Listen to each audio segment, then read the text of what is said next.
Capítulo 8. A morte de Estevão.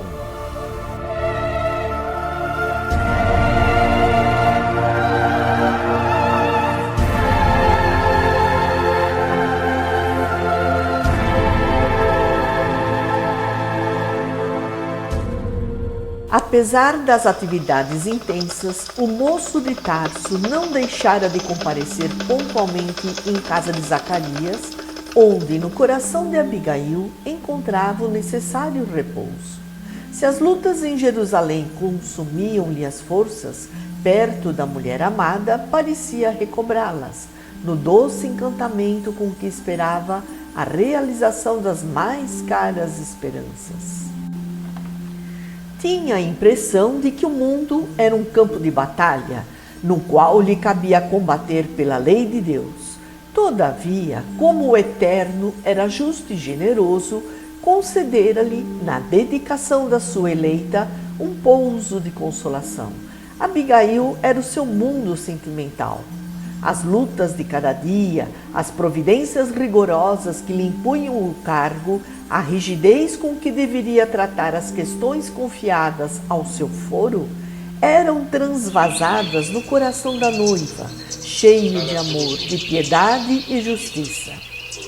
Ela acolhia-lhe as ideias com atenção afetuosa, parecia temperá-las na ternura da alma fraterna, restituindo-as ao noivo amado em forma de sugestões carinhosas e justas. Saulo habituara-se a esse precioso intercâmbio de cada dia. Quando lhe faltava ao coração os brandos consolos da estrada de Jope, sentia-se perturbado pelos próprios sentimentos enérgicos e impulsivos. Abigail corrigia-lhe o espírito. Aparava as arestas do seu caráter violento e rude. Cooperava para que se atenuasse o rigor das decisões autoritárias. Horas a fio, o jovem tarcense embevecia-se ao ouvi-la, como se os seus sentimentos de bondade fossem alimento suave para sua alma, que os raciocínios rígidos do mundo costumavam rescaldar. Ele, que não experimentara as aventuras galantes do tempo, cioso de conservar pura a consciência em face da lei, descobrira na criatura eleita a personificação de todos os sonhos de sua mocidade esperançosa.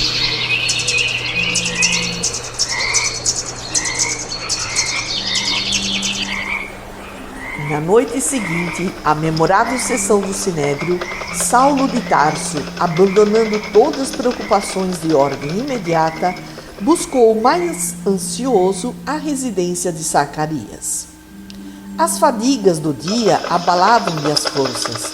Queria vencer rapidamente a distância, absorver-se no afeto da noiva, olvidar as preocupações que lhe ardiam na mente trabalhada pelos mais desencontrados raciocínios. A noite já desdobrava o manto de luar sobre a natureza, quando o jovem doutor transpôs o umbral, surpreendendo a generosa família com uma saudação delicada e afetuosa. A presença da noiva propiciava-lhe um bálsamo de suave refrigério ao coração. Em breves momentos parecia reconfortar-se. Tomado de bom humor, agora que as energias interiores descansavam em brandas carícias, narrou entusiasticamente os últimos sucessos. Zacarias, como observador fiel da lei, dava-lhe razões de sobejo no caso das deliberações assumidas. A personalidade de Estevão foi discutida minuciosamente. O ex-discípulo de Gamaliel, naturalmente, esclareceu o assunto a seu modo, retratando o pregador do caminho como homem inteligente e, por isso mesmo, perigoso, em virtude das ideias revolucionárias que o seu verbo fluente propagava. Abigail e Ruth escutavam silenciosas enquanto os dois mantinham a palestra animada. A certa altura, atenta a uma observação direta de Saulo, a jovem murmurou: Mas não haveria um meio de modificar ao menos a pena arbitrada? Que desejarias que fizéssemos? Não é pouco havermos libertado os três cabeças mais em evidência, levando-se em conta o atrevimento de suas estranhas prédicas. Quanto a Estevão, tudo se fez para que voltasse ao aprisco, como descendente direto das tribos de Israel. Entretanto, a rebeldia foi a sua condenação. Insultou-me publicamente no Sinédrio, espezinhou nossos princípios mais sagrados, criticou as figuras mais representativas do farisaísmo, com ilustrações mentirosas e ingratas. E concluía: De mim para comigo estou satisfeito. Considero o apedrejamento esperado um dos feitos de mais importância para o futuro de minha carreira. Atestará meu zelo na defesa do nosso patrimônio mais estimável. Precisamos considerar que Israel, nos dias mais sombrios, preferiu a emancipação religiosa à independência política. Poderíamos, porventura, expor nossos valores morais mais preciosos à influência deprimente de um aventureiro qualquer? O jovem procurou mudar o curso da conversação enquanto Ruth mandava servir uma taça de vinho reconfortante. Antes de partir, o moço tarcense convidou a noiva ao passeio habitual. Nessa noite, a natureza parecia enfeitar-se de maravilhas. O luar, que destacava todas as flores em tons pálidos, estava saturado de perfumes deliciosos. Os dois, de mãos enlaçadas, no banco rústico, contemplavam o quadro embevecidamente. Saulo experimentava suave conforto. Desafogava-se. Se Jerusalém lhe obscurecia a mente num turvelinho de preocupações, aquela mansão singela da estrada de Jope parecia descarregá-lo de todos os desgostos, prodigalizando-lhe ao espírito enorme potencial de consolação. Agora, minha querida, tudo está pronto. De hoje a 6 dias, Dalila virá buscar-te pessoalmente. Conhecerás a cidade e os meus amigos honrarão em tua alma generosa a minha feliz escolha. Estás satisfeita? Muito. Já organizamos vasto programa recreativo. Quero levar-te a Jericó, onde pessoas de nossas relações nos esperam com imensa alegria. Em Jerusalém, far-te-ei conhecer todos os edifícios mais importantes. Ficarás deslumbrada com o templo e com os tesouros ali encerrados pela dedicação religiosa de nossa raça. Verás a Torre dos Romanos, meus conterrâneos que frequentam a sinagoga dos Cilícios querem oferecer-te valioso mimo. Abigail extasiava-se ouvindo-o discorrer. Aquele moço impulsivo e rude a olhos estranhos, mas afetuoso e sensível na intimidade, era justamente o seu ideal, o homem esperado pela sua alma carinhosa. Ninguém poderá oferecer-me um presente mais precioso que o enviado por Deus à minha existência, com o teu coração leal e generoso, murmurou a jovem num franco sorriso. Ganhei muito mais, recebendo a joia rara do teu afeto, que enriquecerá toda a minha vida. Às vezes, Abigail, continuava com o entusiasmo próprio de juventude sonhadora, no meu idealismo de vitórias para Jerusalém sobre as grandes cidades do mundo, penso chegar à velhice como um triunfador, cheio de tradições de sabedoria e de glória. Desde que te encontrei, aumentou-se-me a fé no destino. Consolidei minhas esperanças. Terei teu concurso na tarefa imensa que se desdobra a meus olhos. Os romanos outorgam aos triunfadores uma coroa triunfal de louros e rosas. Se um dia Jerusalém me conceder a sua coroa triunfal, não a cingirei em minha fronte, para só deixá-la a teus pés, como tributo de amor eterno e único. Prosseguiu Saulo, confiante no futuro. Ainda hoje, Gamaliel notificou-me que vai afastar-se breve do Sinédrio para que eu lhe suceda no prestigioso cargo. Aí tens, querida, nossa primeira vitória de maiores proporções. Tão logo Dalila volta de Tarso, poderemos marcar o dia jubiloso das núpcias. Presumo que, entretendo sempre ao meu lado, corrigirei meus impulsos. A tarefa ser-me-ás mais leve, a existência mais fácil e mais ditosa. O lar é uma bênção e nós teremos esse lar. Nunca me senti tão aventurosa. E a jovem exclamou com lágrimas de alegrias. Ele acariciou-lhe as mãos e, como desejava que ela compartilhasse dos seus sentimentos mais íntimos, acrescentou: Chegarás conosco à cidade, justamente na véspera da morte do pregador revolucionário. Um ato como de justiça obedecerá ao cerimonial estabelecido pelos nossos costumes, e eu pretendo que assistas a ele em minha companhia. Mas por quê? Perguntou ela, estremecendo ligeiramente.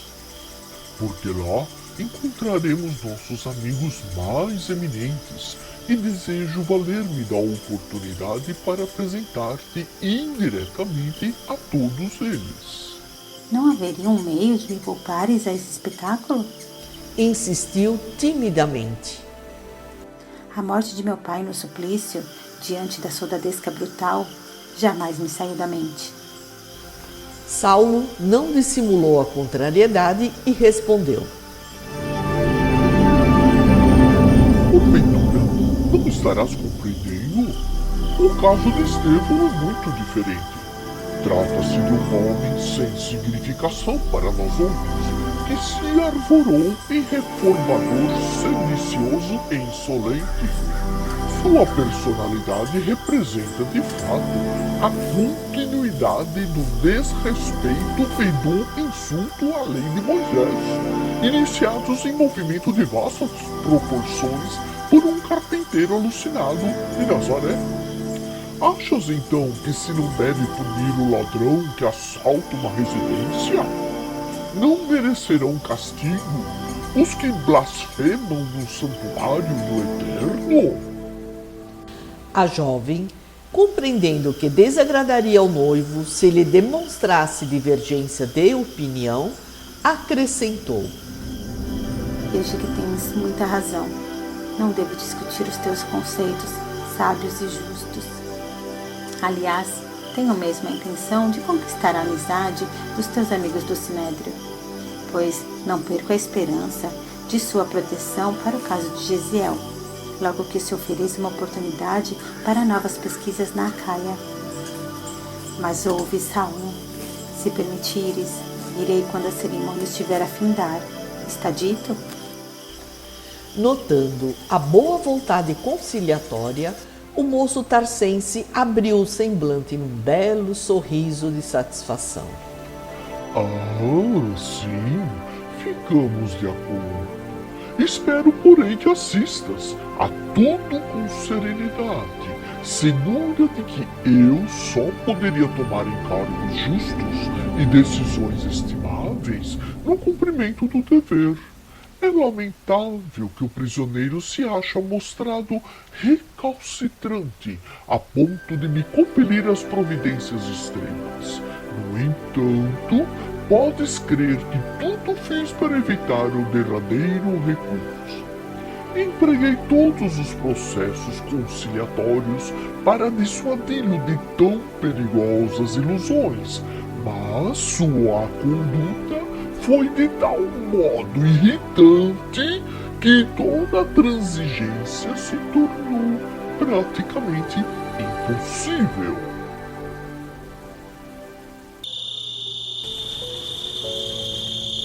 trocaram-se ainda por longo tempo impressões afetuosas que a noite amiga guardava solicitamente sob o manto luminoso das estrelas.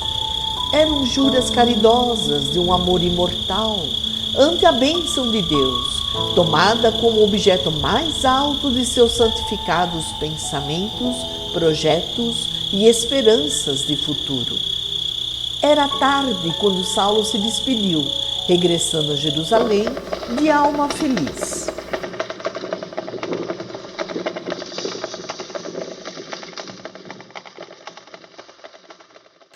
Daí a dias, Abigail, em companhia do noivo e da irmã, demandou a cidade, cujo perfil interessante apresentava novos quadros para os seus olhos. A casa de Dalila, na mesma noite de sua chegada, encheu-se de amigos que iam levar à escolhida de Saulo a homenagem da sua admiração. E a jovem de Corinto a todos seduzia por seus dotes naturais, aliados à sólida e bem cuidada formação de espírito. Sua palavra, cheia de ternura, parecia distanciar-se profundamente das futilidades que caracterizavam a mocidade da época. Sabia aplicar os mais delicados conceitos no trato de todos os assuntos a que era convocada, tirando formosas ilações da lei e dos escritos sagrados, para definir a posição da mulher em face dos mais íntimos deveres na vida familiar. O doutor de Tarso sentia-se orgulhoso ao notar a admiração geral em torno de sua personalidade vibrante e carinhosa. Abigail, sintetizando seu maior ideal, enchia-lhe o coração de maravilhosas promessas. A surpresa dos amigos que o felicitavam com o olhar, punha-lhe na alma ardente um júbilo novo. O dia seguinte rompeu claro e lindo. Ao sol rútilo de Jerusalém, Saulo despediu-se da noiva amada por atender ainda cedo aos trabalhos do sinédrio. Então, até logo, no templo. Dalila perguntou admirada, abraçando-se a Abigail. No templo? Sim, a minha já assistiu a parte final da produção do dedo. Mas como? Mulheres na cerimônia? A lapidação se dará nas proximidades do altar dos holocaustos e não nos átrios sagrados. A meu ver, não haverá impedimento de representações femininas, e ainda que isso constitua a resolução de última hora, a critério dos sacerdotes, a medida não poderá fingir decisão pessoal de minha parte. E eu desejo que a Abigail participe do meu primeiro triunfo na defesa dos nossos princípios soberanos. Ambas sorriram venturosas, observando-lhe as disposições excelentes.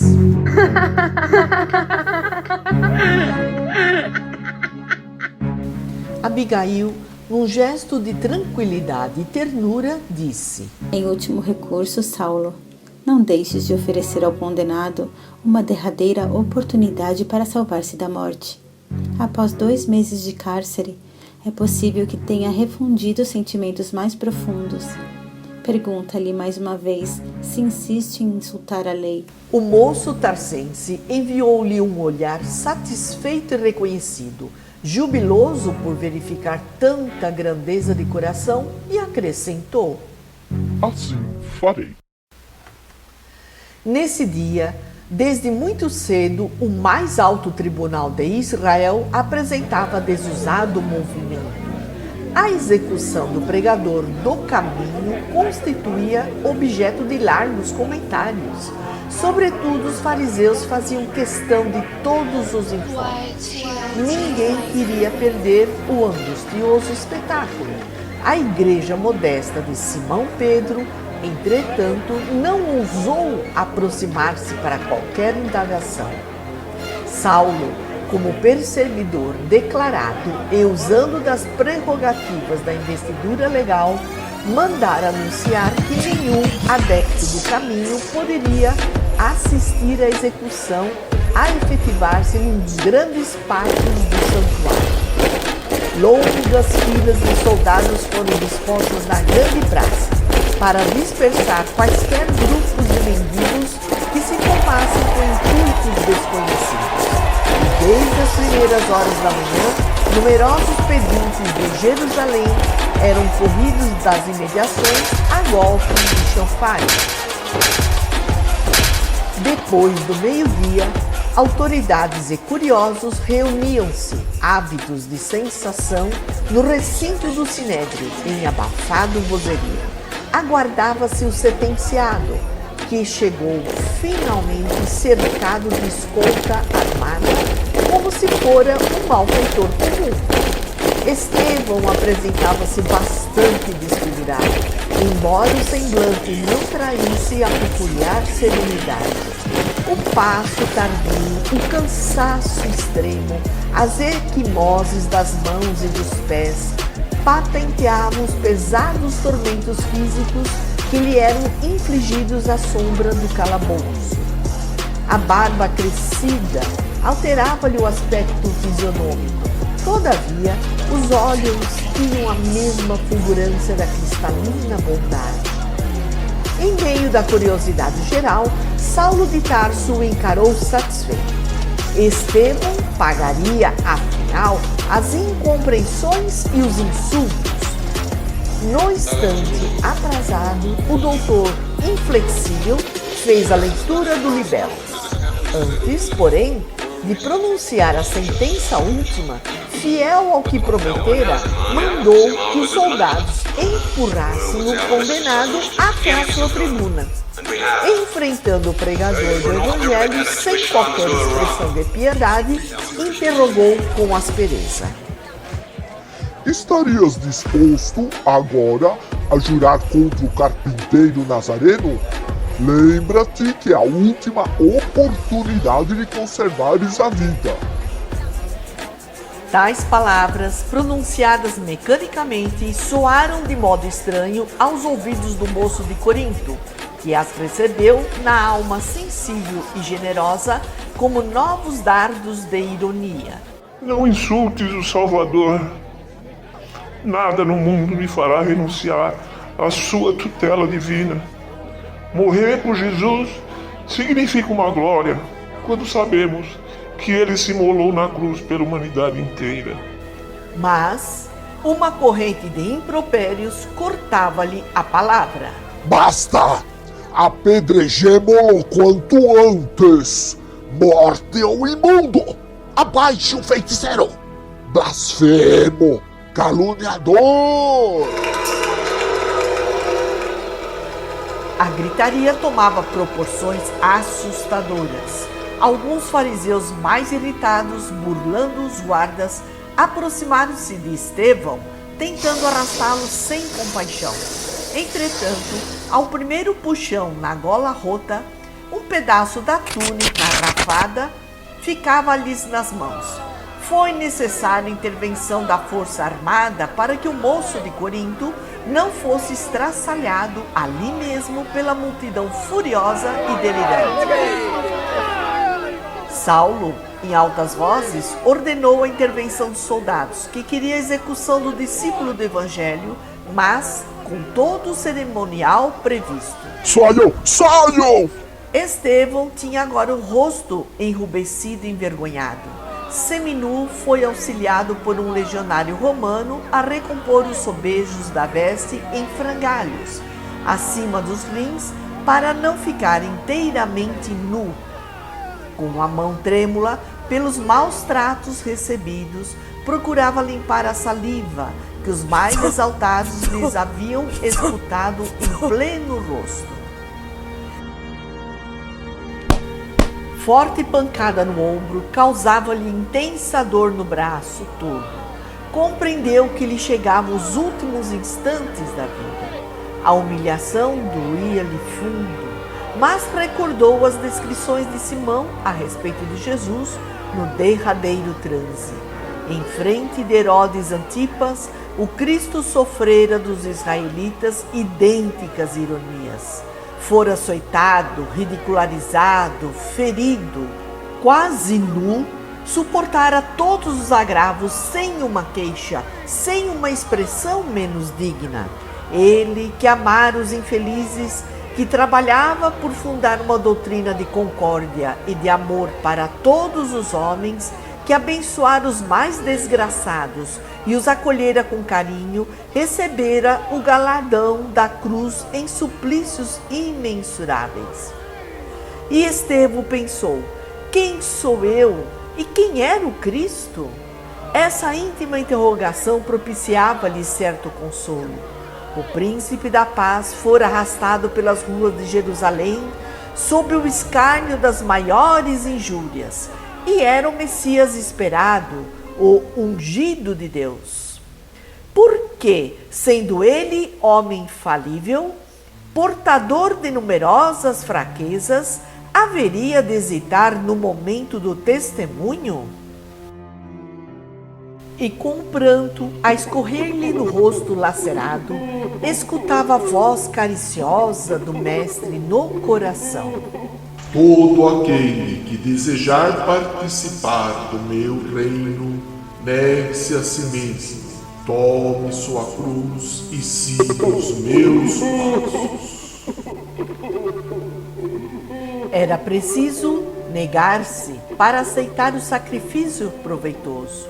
Ao fim de todos os martírios, deveria encontrar o amor glorioso de Jesus, com a beleza da sua ternura imortal.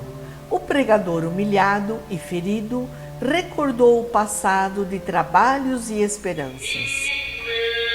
Parecia-lhe rever a infância saudosa, na qual o zelo materno lhe incutira os fundamentos da fé confortadora.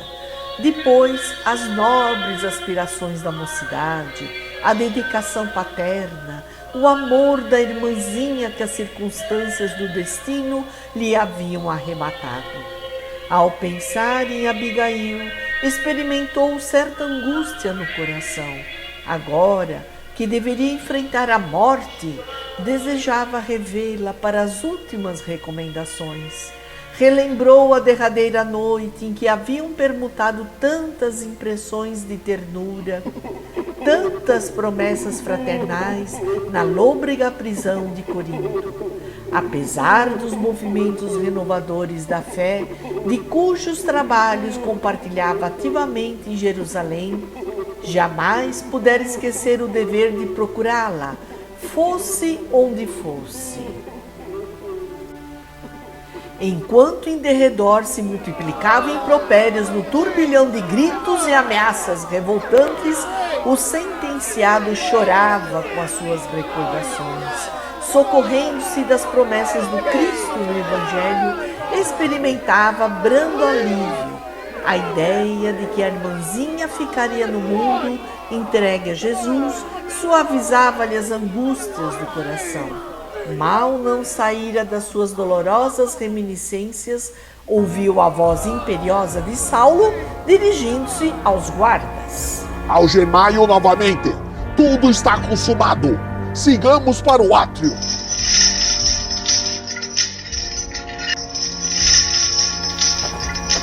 O discípulo de Simão Pedro, estendendo os pulsos para receber as algemas, sofreu pancadas tão fortes de um soldado inescrupuloso que dos pulsos feridos começou a jorrar muito sangue. Estevão, porém, não fez o menor gesto de resistência. De quando em quando levantava os olhos como se implorasse os recursos do céu para os seus minutos supremos. Não obstante os apupos e as chagas que o dilaceravam, experimentava uma paz espiritual desconhecida. Todos aqueles sofrimentos do cerimonial eram pelo Cristo. Aquela hora era a sua oportunidade divina. O Mestre de Nazaré havia convocado seu coração fiel ao público testemunho dos valores espirituais da sua gloriosa doutrina. Confiante, raciocinava: Se o Messias aceitar a morte infamante do Calvário para salvar todos os homens, não seria uma honra dar a vida por ele? Seu coração, sempre ávido de dar testemunho ao Senhor, desde que lhe conhecera o Evangelho de redenção, não deveria rejubilar-se com o ensejo de oferecer-lhe a própria vida? Entretanto, a ordem de caminhar arrancou dos mais elevados pensamentos. Vamos, vamos, vamos, vamos! O generoso pregador do caminho hesitava nos passos cambaleantes, mas tinha sereno e firme o olhar, revelando o desassombro nos derradeiros lances do testemunho. Naquelas primeiras horas da tarde, o sol de Jerusalém era um braseiro ardente. Não obstante o calor insuportável, a massa deslocou-se com profundo interesse. Tratava-se do primeiro processo concernente às atividades do caminho após a morte do seu fundador. Destacando-se de todas as correntes judaicas ali presentes o penhor de prestígio à lei de Moisés, os fariseus faziam grande alarde do feito. Ladeando o condenado, faziam questão de atirar-lhe em rosto as mais pesadas injúrias. Ele, porém, embora evidenciasse profunda tristeza, caminhava seminu, sereno, imperturbável. A sala de reuniões do Sinédrio não distava muito do átrio do templo, onde se realizaria a macabra cerimônia. Apenas alguns metros e a caminhada terminava, justamente no local onde se erguia o enorme altar dos holocaustos. Tudo estava preparado a caráter, como Saulo deixara perceber em seus propósitos. Ao fundo do pátio espaçoso, Estevão foi atado a um tronco para que o apedrejamento se efetuasse na hora precisa. Os executores seriam os representantes das diversas sinagogas da cidade, de vez que era a função honrosa atribuir a quantos estivessem em condições de operar na defesa de Moisés e de seus princípios. Cada sinagoga indicara o seu delegado, e ao iniciar a cerimônia, como chefe do movimento, Saulo recebia um por um, junto da vítima, guardando nas mãos, de acordo com a pragmática, os mantos brilhantes enfeitados de púrpura. Mais uma ordem do moço tarcense e a execução começou entre gargalhadas. Cada verdugo mirava friamente o ponto preferido, esforçando-se para tirar maior partido. Risos gerais seguiam-se a cada golpe. Poupemos-lhe a cabeça, dizia um dos mais exaltados, a fim de que o espetáculo não perca a intensidade e o interesse. Cada expressão do judaísmo acompanhava o verdugo, indicado pelos maiorais da sinagoga, com atenção e entusiasmo, aos berros de morra o traidor, o feiticeiro. Morra o traidor! O feiticeiro!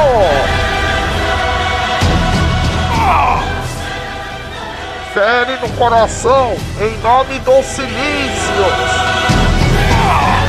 Separa-lhe a perna pelos idumeus! Mais ou menos afastado da turba, seguindo de perto os movimentos do condenado, Saulo de Tarso apreciava a vibração popular, satisfeito e confortado. De qualquer maneira, a morte do pregador do Cristo representava o seu primeiro grande triunfo na conquista das atenções de Jerusalém e de suas prestigiosas corporações políticas. Naquela hora em que focalizava tantas aclamações do povo de sua raça, orgulhava-se com a decisão que o levara a perseguir o caminho, sem consideração e sem trevas. Aquela tranquilidade de Estevão, no entanto, não deixava de o impressionar bem no imo do coração, voluntarioso e inflexível.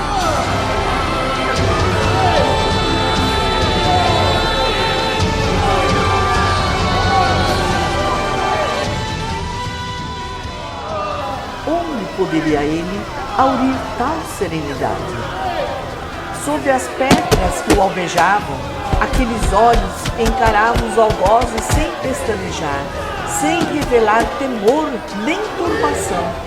De fato, amarrado de joelhos ao tronco do suplício, o moço de Corinto guardava impressionante característica de paz nos olhos translúcidos, de onde as lágrimas silenciosas corriam abundantes.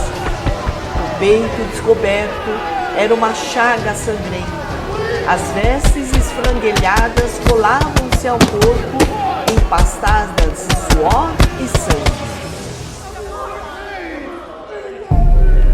O mártir do caminho sentia-se amparado por forças poderosas e intangíveis.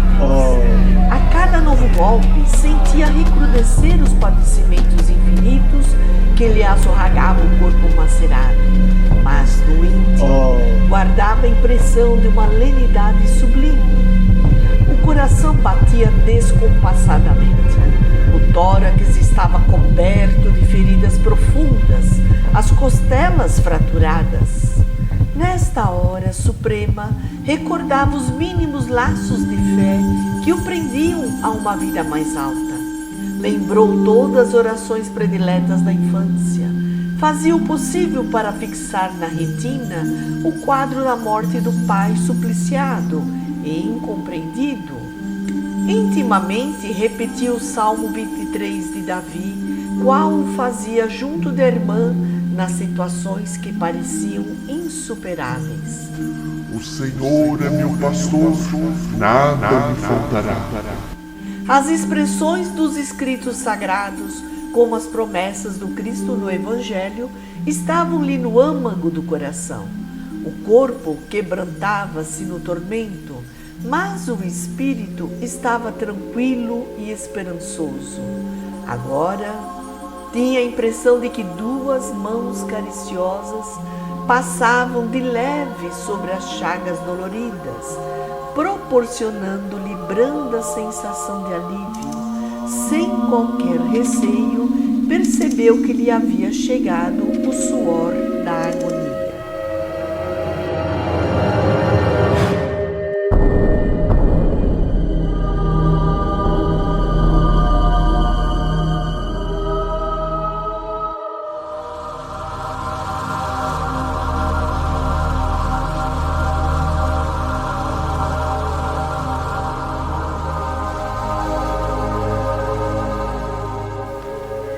Dedicados amigos do plano espiritual rodeavam o mártir nos seus minutos supremos. No auge das dores físicas, como se houvesse transposto infinitos abismos de percepção, o moço de Corinto notou que alguma coisa se lhe havia rasgado na alma ansiosa. Seus olhos pareciam mergulhar em quadros gloriosos de outra vida. A legião de emissários de Jesus, que o cercava carinhosamente, figurou-se-lhe a corte celestial. No caminho de luz desdobrado à sua frente, reconheceu que alguém se aproximava, abrindo-lhe os braços generosos. Pelas descrições que ouvira de Pedro, percebeu que contemplava o próprio Mestre em toda a resplandecência de suas glórias divinas.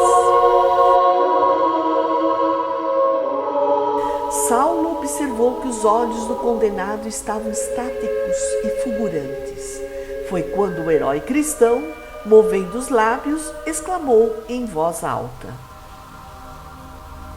Eis que vejo os céus abertos e o Cristo ressuscitado na grandeza de Deus.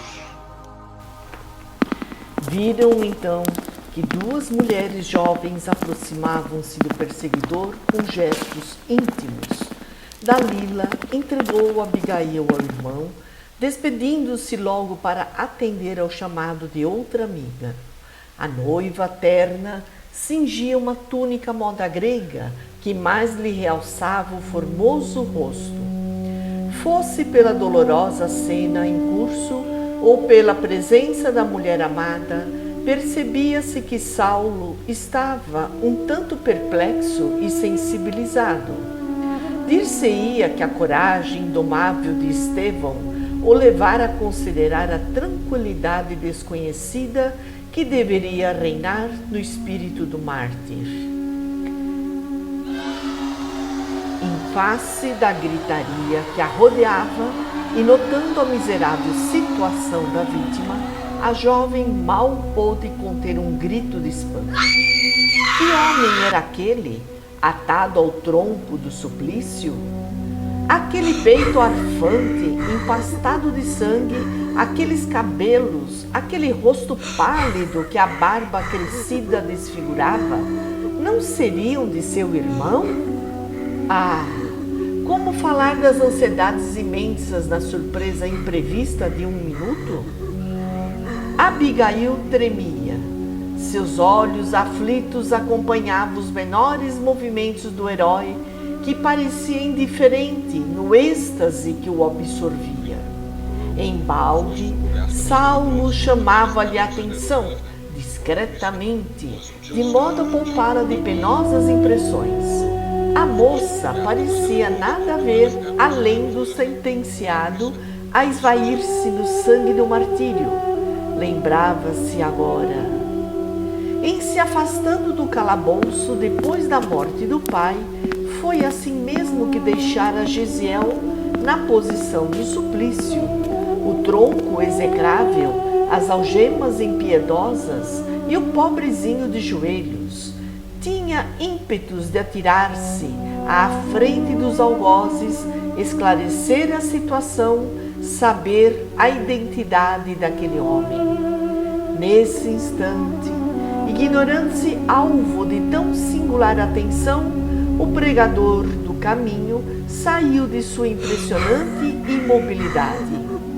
Vendo que Jesus contemplava melancolicamente a figura do doutor de Tarso, como a lamentar seus condenáveis desvios, o discípulo de Simão experimentou pelo verdugo sincera amizade no coração. Ele conhecia o Cristo e Saulo não. Assomado de fraternidade real e querendo defender o perseguidor, exclamou de modo impressionante: Senhor, não lhe imputes esse pecado.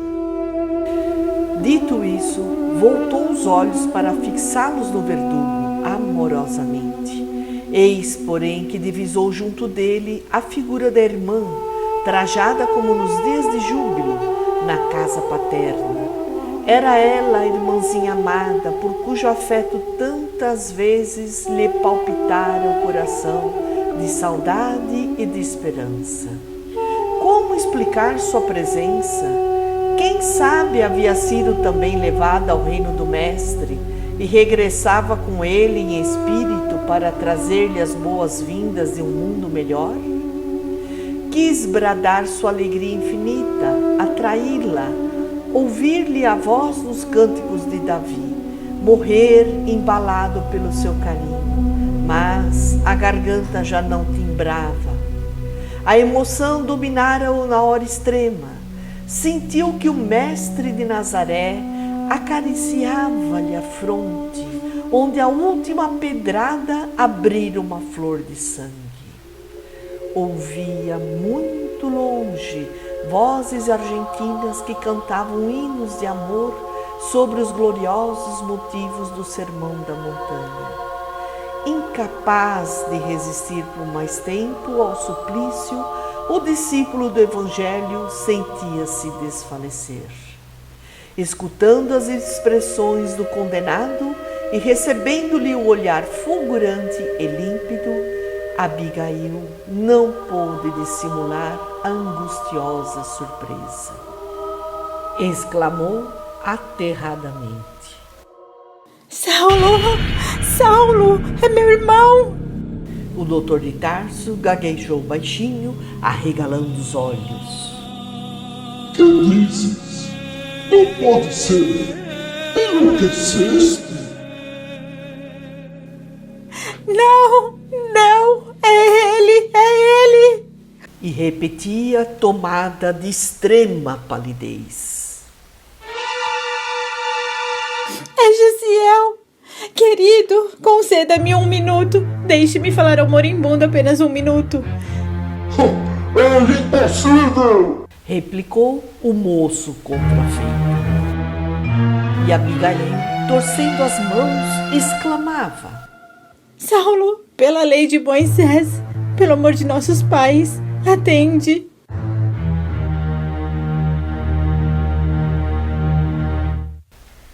Abigail exclamava torcendo as mãos, e o ex-discípulo de Gamaliel não acreditava na possibilidade de semelhante coincidência.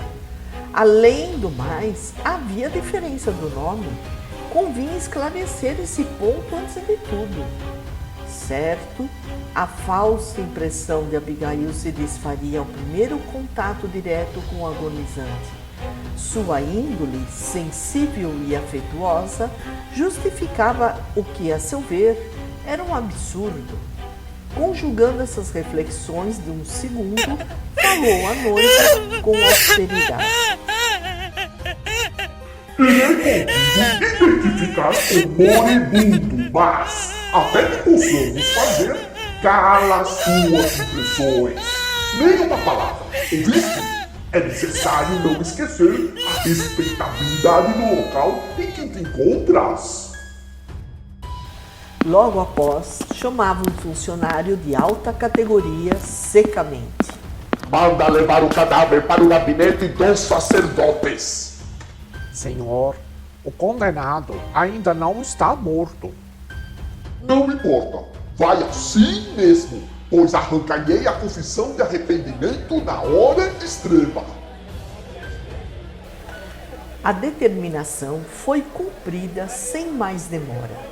Enquanto Saulo mandava servir, de modo geral, aos amigos e admiradores, várias ânforas de vinho delicioso por comemorarem o seu primeiro triunfo. Depois, sem o carregado, apreensivo, esgueirou-se quase sorrateiramente até a sala reservada aos sacerdotes de Jerusalém, em companhia da noiva. Atravessando os grupos que o saudavam com frenéticas aclamações, o moço tarcense parecia alheado de si mesmo.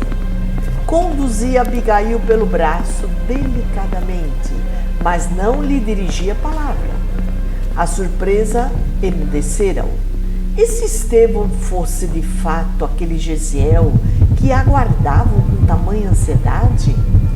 Absorvido em angustiosas reflexões, penetraram na câmara solitária. O jovem doutor ordenou a retirada dos auxiliares, fechou cuidadosamente a porta. Abigail aproximou-se do irmão ensanguentado com infinita ternura e, como se sentisse chamado à vida por uma força poderosa e invencível, ambos notaram que a vítima movia a cabeça sangrenta. Evidenciando o penoso esforço da derradeira agonia, Estevão murmurou: Abigail! Aquela voz era quase um sopro, mas o olhar estava calmo, límpido.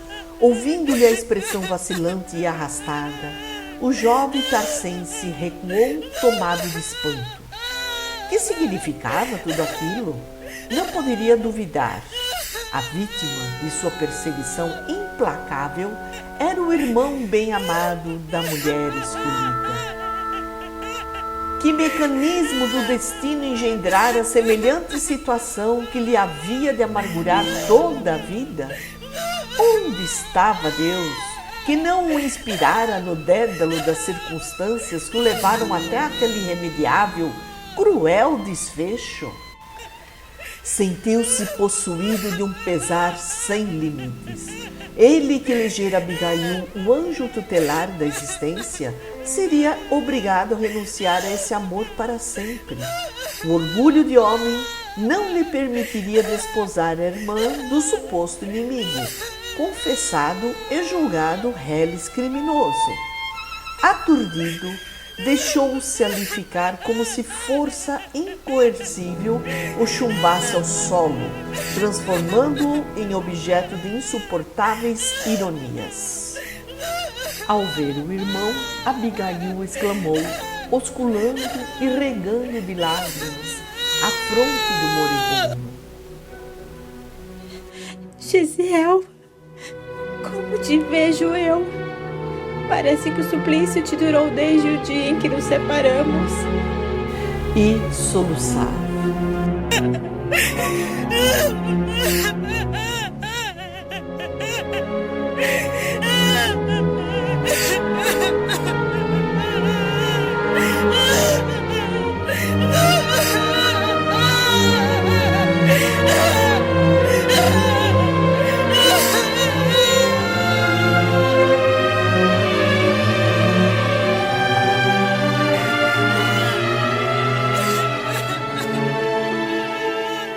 Estou bem. Disse o discípulo de Jesus, fazendo o possível para mover a destra quebrada e deixando perceber o desejo de acariciar-lhe os cabelos, como nos dias da meninice e da primeira juventude. Não chores. Estou com Cristo.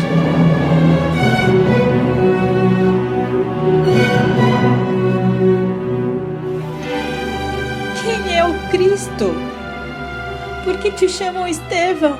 Como te modificaram assim? Jesus é o nosso Salvador. Explicava o agonizante, no propósito de não perder os minutos que se escoavam céleres. E agora chamam-me Estevão, porque um romano generoso me libertou, mas pediu absoluto segredo. Perdoa-me. Foi por gratidão que obedeci ao conselho. Ninguém será reconhecido a Deus se não mostrar agradecimento aos homens. Vendo que a irmã prosseguia em soluços, continuou. Sei que vou morrer, mas a alma é imortal. Sinto deixar-te. Quando mal torno a ver-te, mas hei de ajudar-te do lugar em que estiver. Ouve, Gesiel. Que te ensinou esse Jesus para te levar a um fim tão doloroso? Quem assim abandona um servo leal? Não será antes um senhor cruel? O moribundo pareceu admoestá-la com o olhar. Não penses dessa maneira. Jesus é justo e misericordioso. Prometeu estar conosco até a consumação dos séculos. Mais tarde compreenderás. A mim ensinou-me a amar os próprios verdugos. Ela abraçava-o carinhosa, desfeita em lágrimas abundantes. Depois de uma pausa em que a vítima se revelava nos derradeiros instantes da vida material, viu-se que Estevão se agitava em esforços supremos. Com quem te deixarei? Este é meu noivo. Esclareceu a jovem, apontando o moço de Tarso, que parecia petrificado. O moribundo contemplou-o sem ódio e acentuou. Cristo os abençoe. Não tenho no teu noivo um inimigo. Tenho um irmão. Saulo deve ser bom e generoso. Defendeu Moisés até o fim. Quando conhecer a Jesus, servi-lo-á com o mesmo fervor. Ser para ele a companheira amorosa e fiel. Mas a voz do pregador do caminho estava agora rouca e quase imperceptível. Nas vascas da morte, contemplava Abigail fraternalmente enternecido. Ouvindo-lhe as últimas frases, o doutor de Tarso fizera-se lívido. Queria ser odiado, maldito. A compaixão de Estevão, fruto de uma paz que ele, Saulo, jamais conhecera no fastígio das posições mundanas, impressionava-o fundamente. Entretanto, sem saber porquê, a resignação e a doçura do agonizante assaltavam-lhe o coração enrijecido. Trabalhava, porém, intimamente para não se comover com a cena dolorosa. Não se dobraria por uma questão de sentimentalismo. Abominaria aquele Cristo que parecia requisitá-lo em toda parte, a ponto de colocar-se entre ele e a mulher adorada. O cérebro atormentado do futuro rabino, que suportava a pressão de 1000 fogos, desprezara o orgulho da família e elegera Abigail para a companheira de lutas, embora não se lhe conhecesse os ascendentes familiares. Amava pelos laços da alma, descobrira no seu delicado coração feminino tudo quanto havia sonhado nas cogitações de ordem temporal. Ela sintetizava suas esperanças de moço. Era o penhor do seu destino. Representava a resposta de Deus aos apelos da sua juventude idealista. Agora, abrira-se entre ambos um abismo profundo. Irmã de Estevão. Ninguém ousara afrontar-lhe autoridade na vida, a não ser aquele ardoroso pregador do caminho, cujas ideias jamais se poderiam casar com as suas. Detestava aquele rapaz apaixonado pelo ideal exótico de um carpinteiro e tinha culminado nos propósitos de vingança. Se desposasse Abigail, jamais seriam felizes. Ele seria o verdugo, ela a vítima. Além disso, sua família, aferrada ao rigorismo das velhas tradições, não poderia tolerar a união, depois de conhecidas as circunstâncias. Levou as mãos ao peito, dominado pelo angustioso desalento. Em pranto, Abigail acompanhava a agonia dolorosa do irmão, cujos derradeiros minutos se escoavam lentamente. Penosa emoção apossara-se de todas suas energias. Na dor que a delacerava nas fibras mais sensíveis, parecia não ver o noivo que lhe seguia os menores movimentos, entre surpreso e estarrecido. Com muito cuidado, a jovem sustinha a fronte do moribundo, depois de haver sentado para aconchegá-lo carinhosamente. Observando que o irmão lhe lançava o último olhar, exclamou angustiado: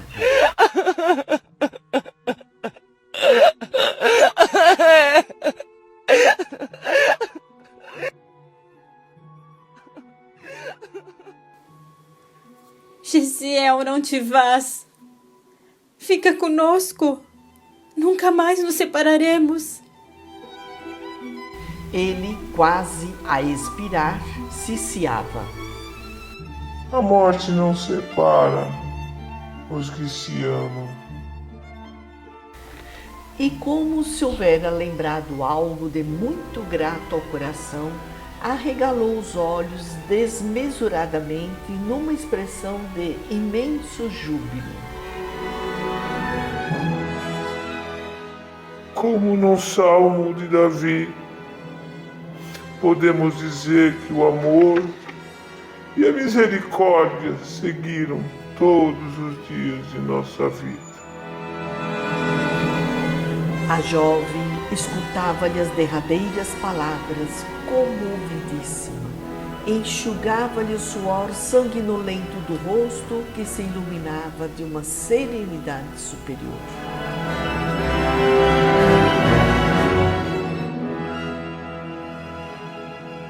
Abigail, vou-me em paz. Quisera ouvir-te na prece dos aflitos e agonizantes. Ela recordou os últimos momentos do suplício do genitor no dia inesquecível da separação nos calabouços de Corinto. De relance, compreendeu que ali outras forças se encontravam em jogo. Não mais Licínio Minúcio e os sequazes cruéis, mas o próprio noivo transformado em verdugo por um terrível engano. Afagou com mais carinho a cabeça sangrenta, conchegou o moribundo ao coração como se fosse uma adorável criança. Então, embora rígido e inquebrantável na sua aparência, Saulo de Tarso observou mais nitidamente o quadro que nunca mais lhe sairia da imaginação. Guardando o moribundo no regaço fraterno, a jovem elevou o olhar para o alto, mostrando as lágrimas que lhe caíam pungentes.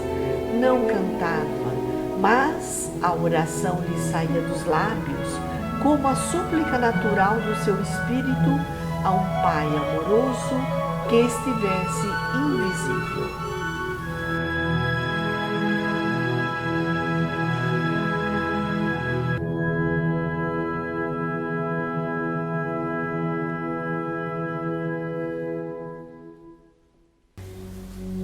Senhor Deus, Pai dos que choraram, dos tristes, dos oprimidos, fortaleza dos vencidos, consolo de toda dor, embora a miséria amarga dos prantos de nosso erro, deste mundo de desterro, clamamos por vosso amor.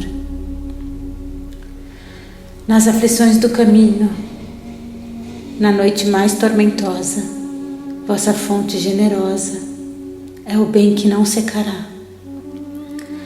Sois em tudo a luz eterna, da alegria e da bonança, nossa porta de esperança, que nunca se fechará. Quando tudo nos despreza, no mundo da iniquidade, quando vem a tempestade sobre as flores da ilusão.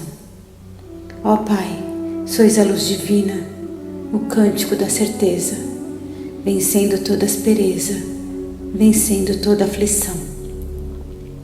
No dia da nossa morte, no abandono ou no tormento, trazei-nos o esquecimento da sombra, da dor, do mal. Que nos últimos instantes sintamos a luz da vida, renovada e redimida, na paz ditosa e imortal.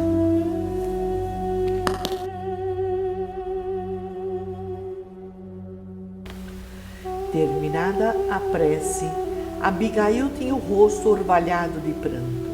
Sob a carícia suave de suas mãos, Gesiel aquietara-se. Palidez de neve caracterizava-lhe a face cadavérica, aliada à profunda serenidade fisionômica.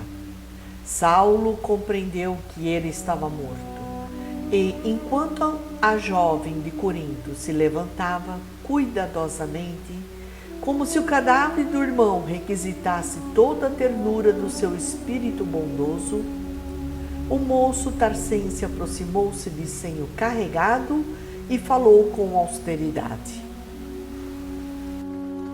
Abigail, tudo está consumado e tudo terminou, também entre nós. A pobre criatura voltou-se com assombro. Então, não lhe bastavam os golpes recebidos?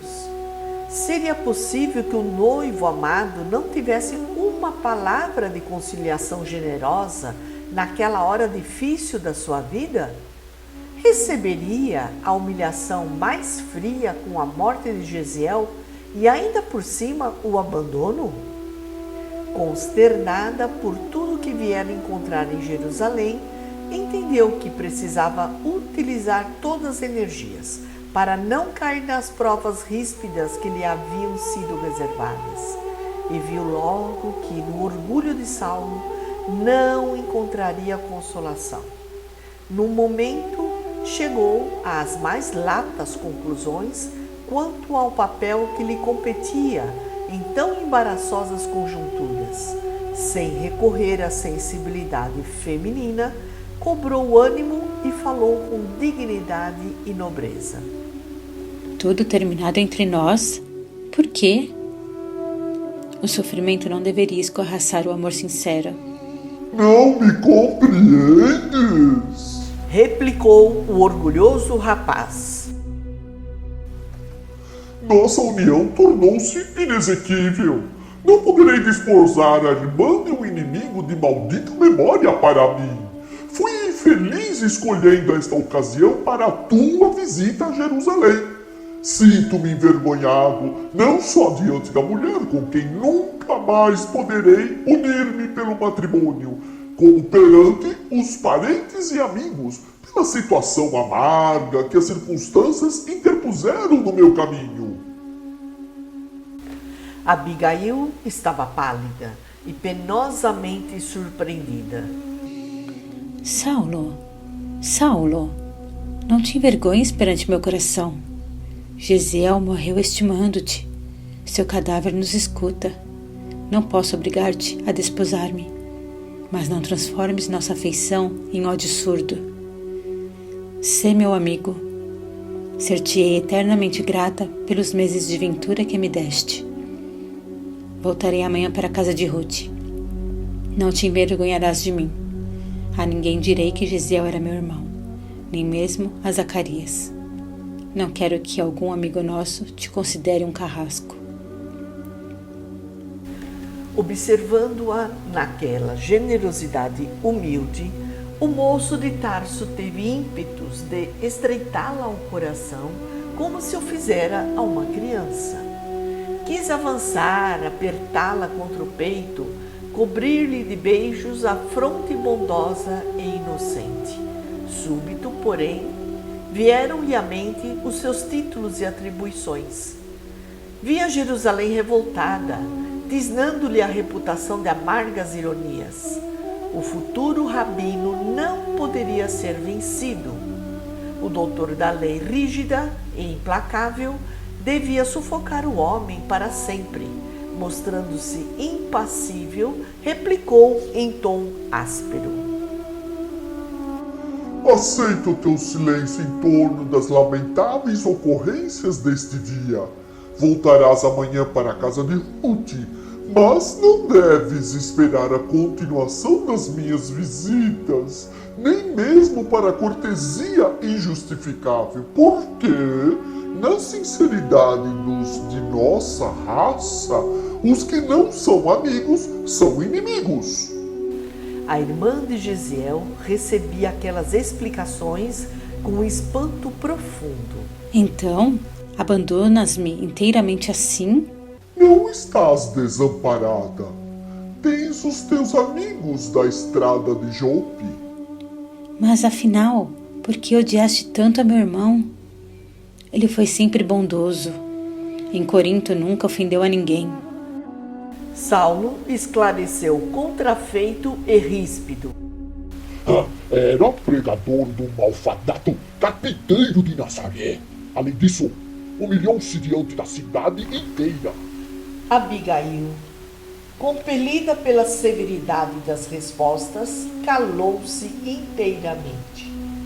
Que poder teria o Nazareno para atrair tantas dedicações e provocar tantos ódios? Até ali não se interessara pela figura do famoso carpinteiro, que morrera na cruz como malfeitor. Mas o irmão lhe dissera ter encontrado nele o Messias. Para seduzir um caráter cristalino, como Jesiel, o Cristo não poderia ser um homem vulgar. Lembrava o passado do irmão para considerar que, no caso da rebeldia paterna, conseguira manter-se acima dos próprios laços do sangue para admoestar o genitor amorosamente.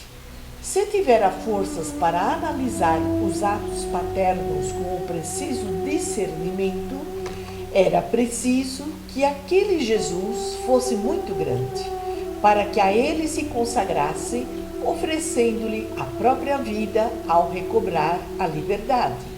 Gesiel, a seu ver, não se enganaria.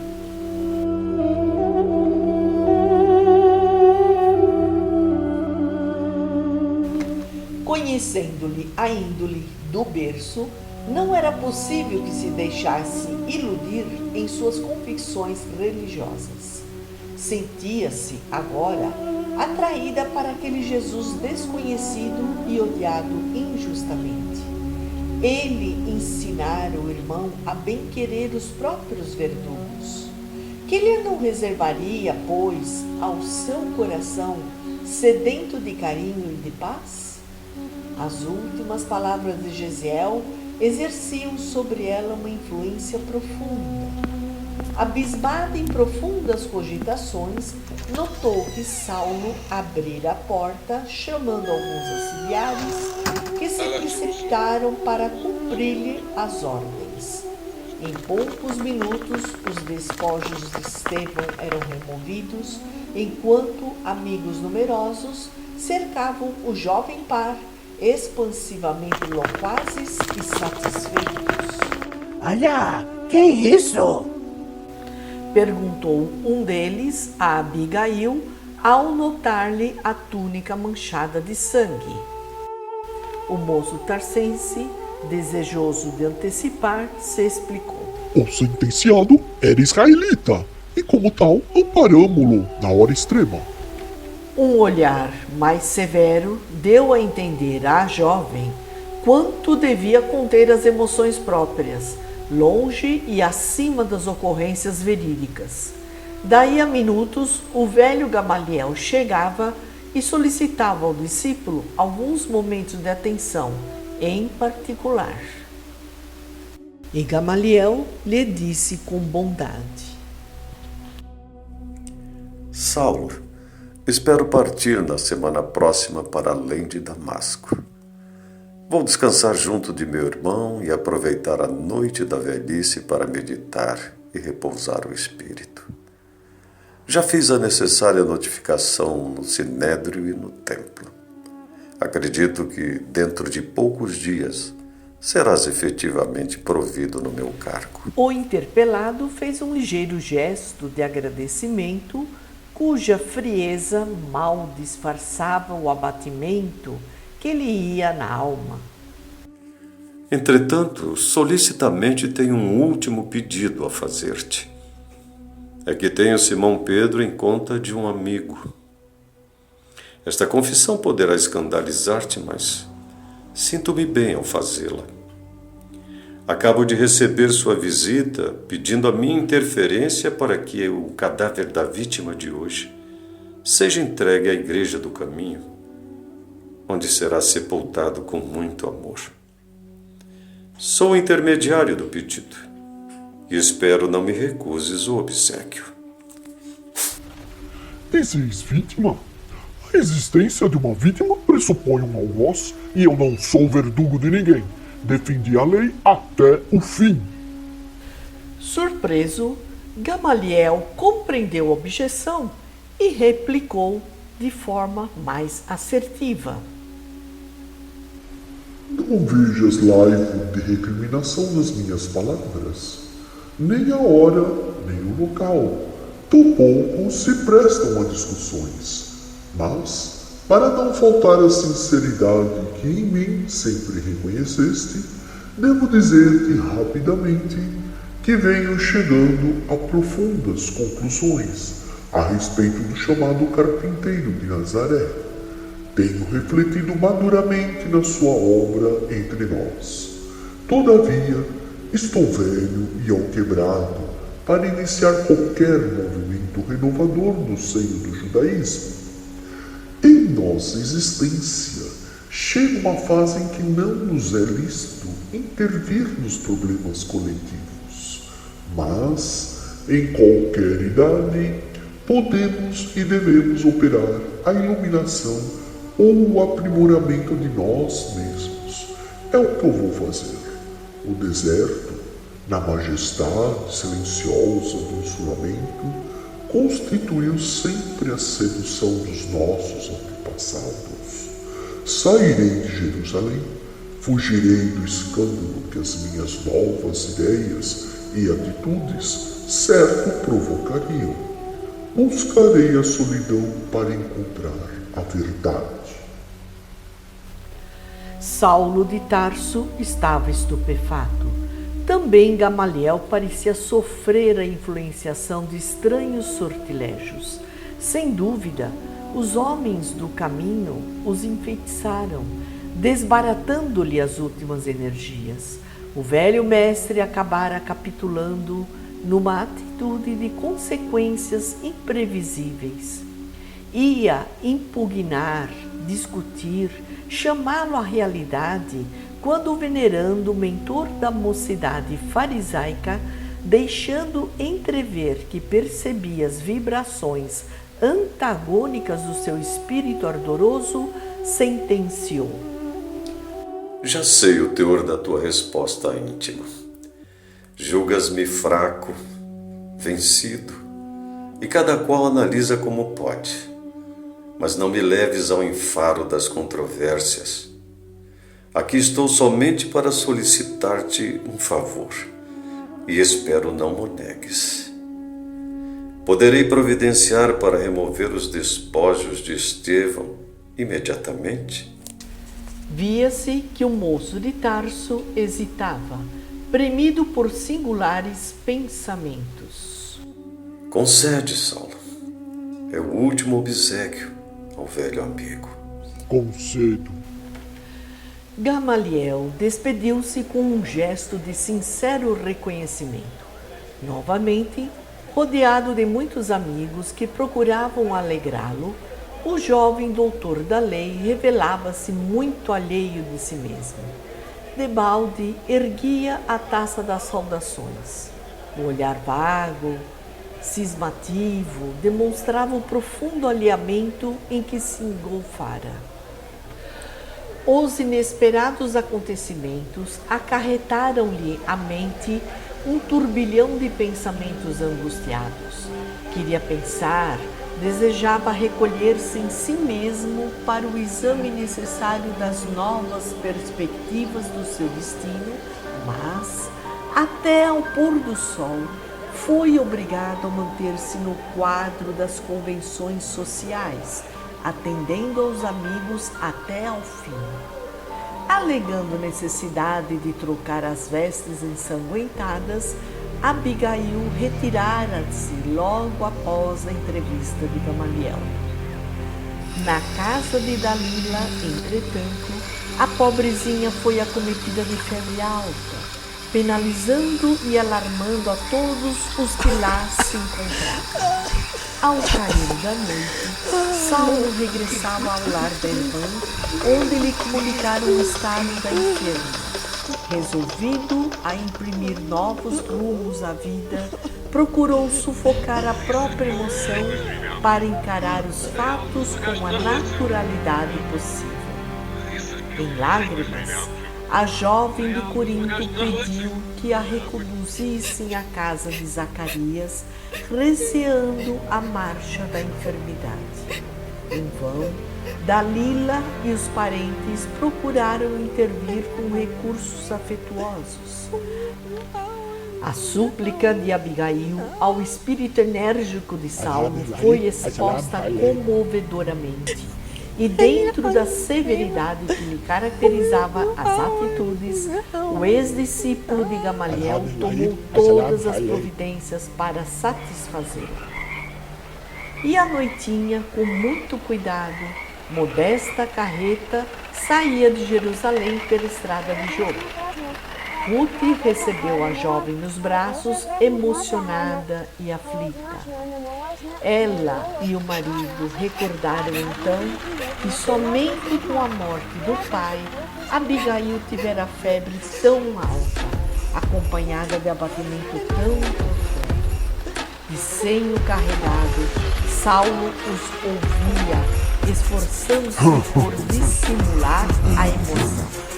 E enquanto os amigos da jovem procuravam assisti-la carinhosamente, o futuro rabino, sucumbido num vulcão de ideias antagônicas, dirigia-se para Jerusalém com a intenção de não mais voltar a Jope.